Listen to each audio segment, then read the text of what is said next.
May the words of my mouth and the meditations of our hearts be acceptable in thy sight, O Lord, our strength and our Redeemer.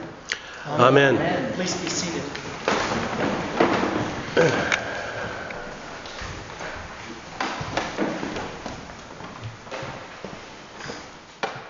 Ought not this woman, a daughter of Abraham, be set free from this bondage? That's the question Jesus poses to us. He challenges us with that. About all people who are oppressed in any way.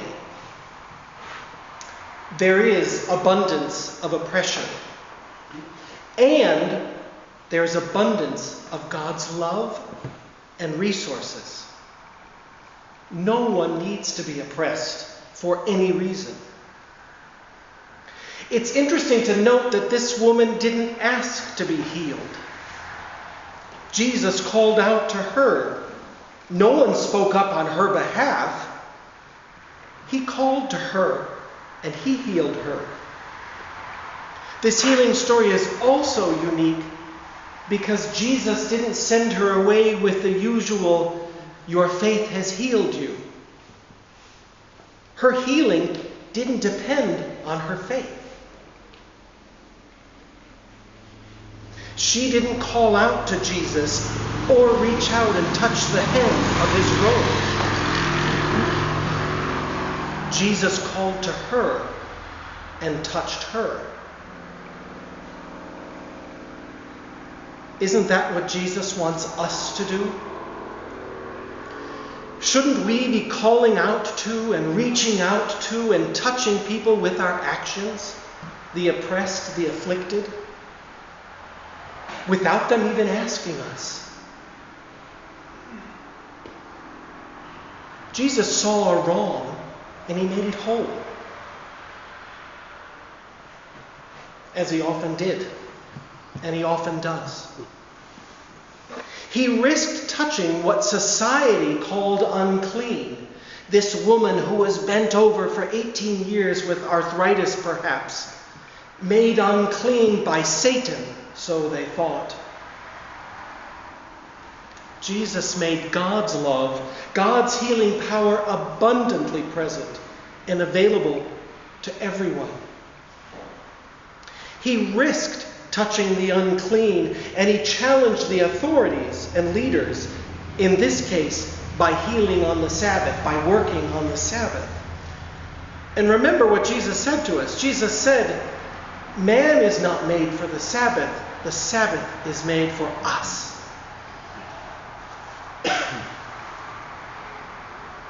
So thinking about this abundance, I've been interested in feeding ministries for a long time.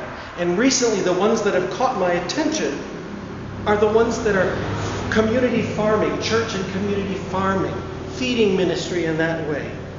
They're cropping up all over the place. Thank you for that. Thank you. Kevin's been teaching me how to do something.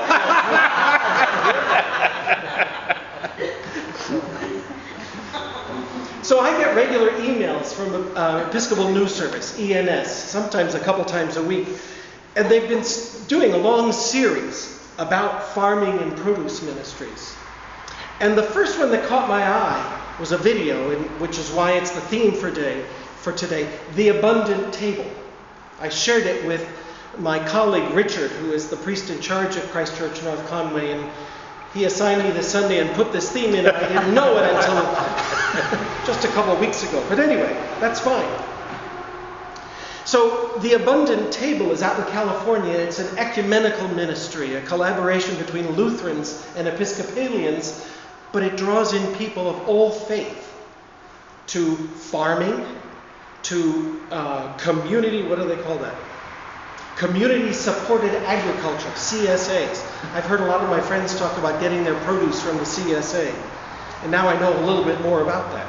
But they also educate kids and adults about farm ecosystems, about sustainability, about caring for one another and the earth.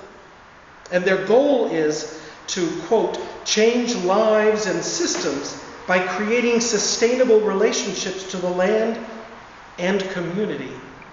sustainable relationships to the land and community, abundance, God's love pouring forth, brings about healing, wholeness, and wellness for us and for our earth. There are other stories of similar feeding and healing ministries, and people are calling out and daring and risking to build relationships with these kinds of abundance ministries. So I saw on Facebook just this morning, a friend of mine from my parish, my former parish down in New York, was posting a scad of pictures of all the produce she had picked from our former parish's now 2-year-old mustard seed garden. It's a community garden on the abundant property that the church has, and it's with good sunlight. And she was collecting the vegetables, tomatoes, string beans, squashes, and taking them to the community children's center that reaches out to at-risk and lower-income children, providing daycare and preschool for them. And there are more stories on Episcopal News Service too. A church in suburban Seattle, they've got 5 acres of land that they're situated on. In the old days, it wasn't suburban Seattle, it was the farming country. So this land is really rich and ready to grow things. They're also on the edge of a community that's of meager means, lower income. So they're at the nexus, they say, of providing God's resources, making God's abundance available for people. They're offering bridges and empowering people. They're teaching them how to garden at home, how to mulch, and also providing vegetables for them. There's another one, happens to be in Seattle, that caught my attention, because this one's in the city. It's the Seafarers Mission run in Seattle, and they had some extra land. Dark, dingy plot, grayish plot of land right there near the canal where all the ships come in. They did some raised bed gardens. And not only are they greeting the strangers who come in on the ships with peace and vegetables, but they're also giving those vegetables away. There's such an abundance, they're giving them the feeding ministries, the food banks in the area.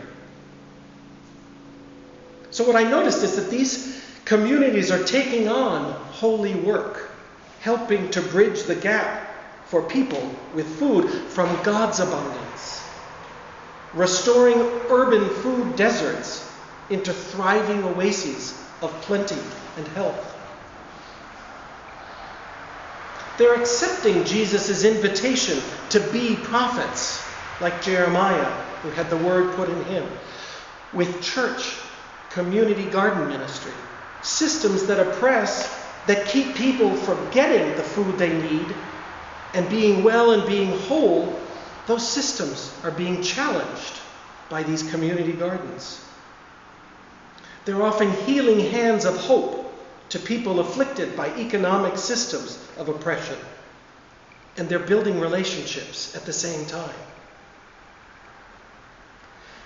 When the unnamed woman in our gospel story who was bent over for 18 years, only able to see the ground in front of her and what she could turn her head to from side to side, when she was invited to straighten up, when she was healed, restored, when her oppression was relieved, she saw the world with new eyes, a new perspective. And the gospel says she began praising God. So I began to think, what would it look like if we also looked with new eyes?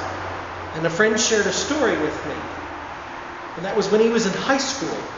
He used to run up the stairs in the multi-level high school between classes, just looking down at his feet, for several years.